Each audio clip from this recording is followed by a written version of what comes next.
পেয়েছেন প্রশ্নটি? প্রশ্নটি পেয়েছি। তিনি বলেছেন যে গোসলখানা, বাথরুম, টয়লেট যা আছে সব তো একসাথে।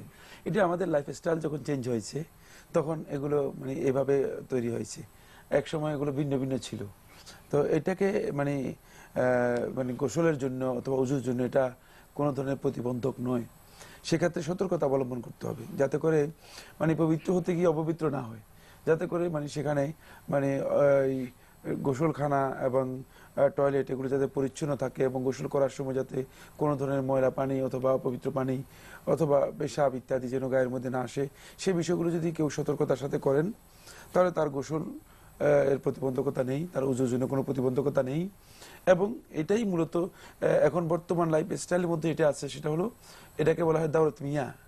মানে এটা পরিপূর্ণ আরবিতে বলা হয় দাওরাত মিয়া, মানে ওয়াটার কোর্স, মানে পুরাটাই এখানে পানির সবকিছু এর মধ্যে আছে।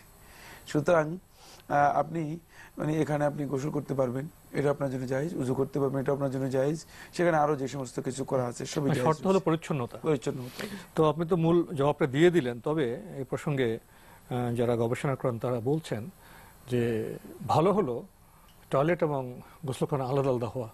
টয়লেটে বলে এরকম অনেক বাষ্প নির্গত হয় বর্জ্য থেকে, যেটা টয়লেটের পরিবেশকে সূক্ষ্মভাবে একটু দূষিত করে।